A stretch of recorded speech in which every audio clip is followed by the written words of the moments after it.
4 years ago, I flew from Long Beach to San Francisco on JetBlue's old A320 and now it's time to try out the refurbished one.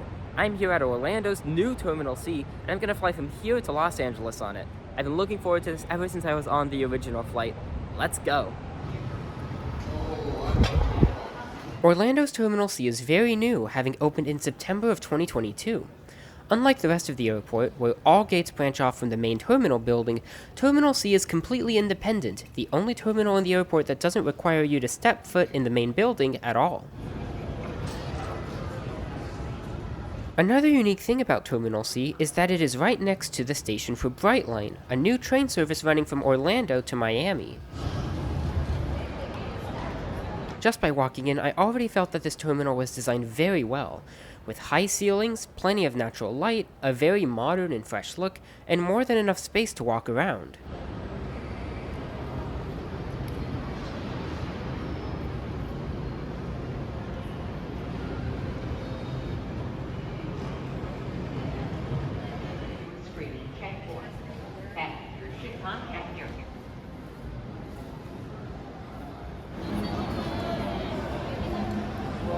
Past security, the modern and bright look continued. I still can't believe that the other 4 concourses belong to the same airport as this. The only similarity between those other concourses and this one is that seemingly half of all empty surfaces are advertising theme parks in some way. In the center of the room, there was this cool art piece where you could be surrounded by screens, and the screens had metal, and they moved to... there was a desert with... there were rocks that were floating. Why don't I just play the clip?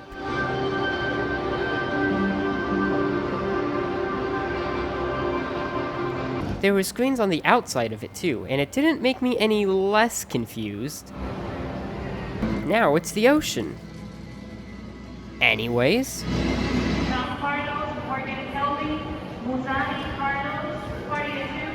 Don't worry, we're not done with the weird screen stuff. Down this hallway are pieces of metal revealing a lake.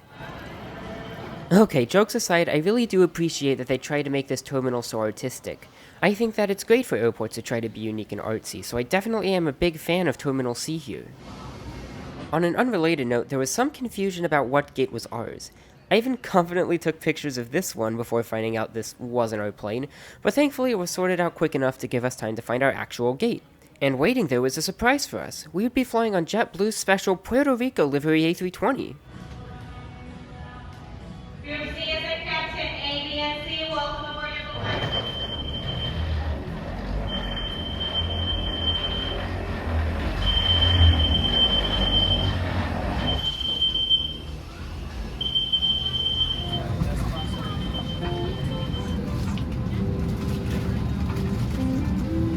And here's our row for the next 5 hours, or as I soon found out, a little bit longer.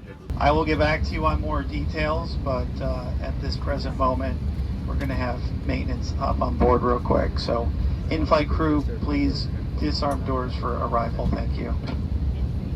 What happened was right before I thought we were going to push back, they found a technical issue that needed to be fixed before we flew. I wasn't sure if we were even going to be able to fly on this plane today, but eventually the captain came back on the PA system and said this. We just got to do some paperwork with the logbook, and we'll be on our way. So I'm going to say 12 minutes is my guess for us pushing back going over to Los Angeles. Thank you. After that, it was 25 minutes, not quite 12 minutes, before we pushed back, totaling about an hour and 15 minutes of sitting at the gate after the scheduled departure time.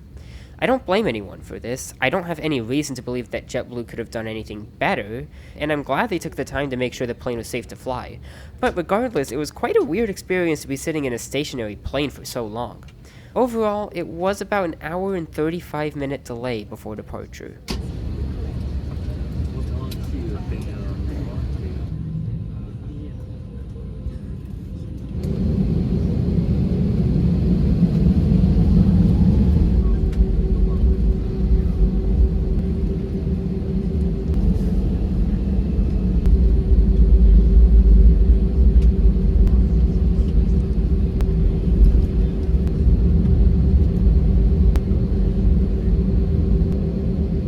honestly, it was comical at this point that after that extremely long taxi, there was a queue to take off at our runway.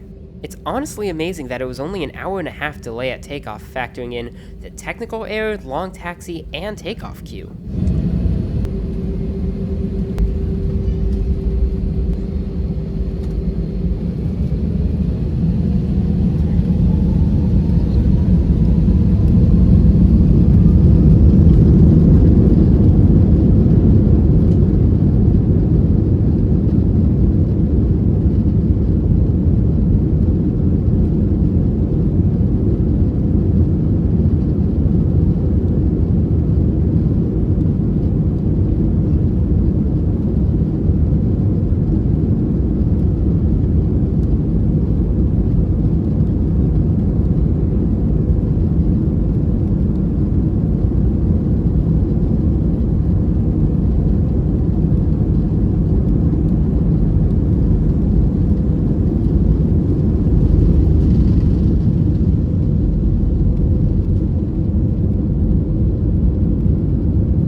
The seat came with a responsive and modern TV, a USB port,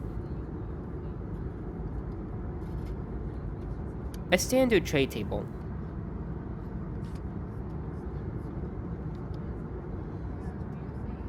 a weird elastic band seat pocket grid thing?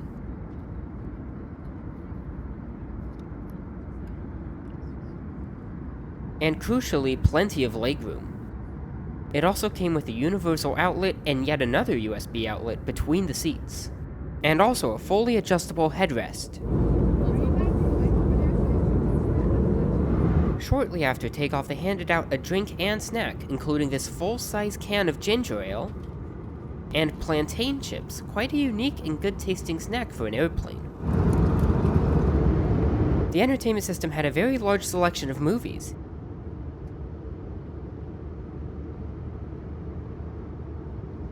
After all of that scrolling, I only made it to the letter H.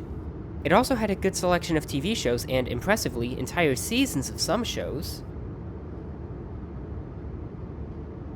some games, plenty of live TV channels,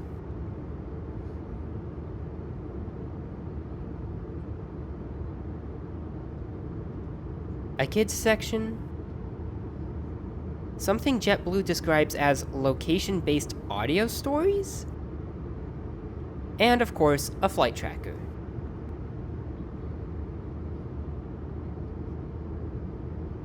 On top of the entertainment system, JetBlue actually offers free Wi-Fi to everyone on board, and it was fast enough to watch a YouTube video, something I've never done on an airplane before this flight.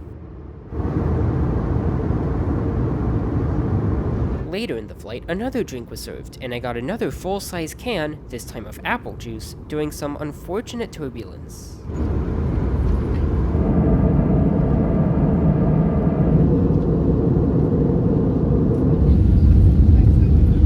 So for my final thoughts on JetBlue, the seat was great. It was plush, comfortable, felt very fresh, and had plenty of legroom. The entertainment system was responsive, which is quite rare to see, and also had plenty of choices. I couldn't believe that they offered free Wi-Fi for everyone. I very much appreciate that they didn't cheap out like so many other airlines and charge quite high prices for Wi-Fi. Also, even for just giving out a snack and drink, they splurged a bit by giving out full cans of beverages and a more premium feeling snack than, say, mini pretzels. And the service was good too, although like any domestic economy flight, there's not many situations where you interact with the crew. Overall, I was really impressed by JetBlue. They really feel different from the typical American domestic airline in all the best ways, and I don't think there's another domestic American airline I've flown that beats it. Overall, I'm looking forward to flying JetBlue again.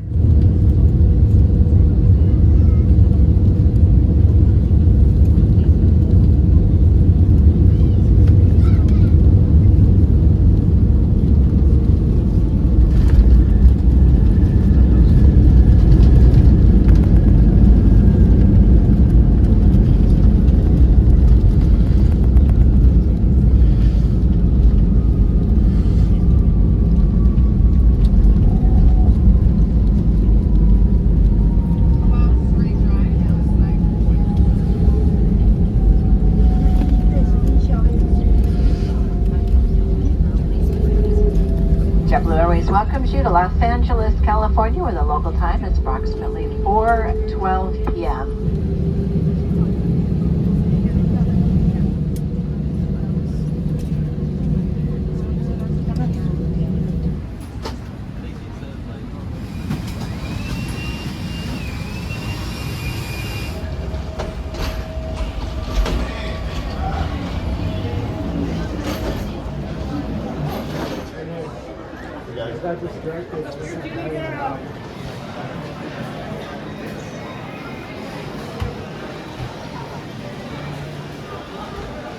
Baggage claim. Baggage claim. Baggage claim. Baggage claim. Baggage claim. Baggage claim.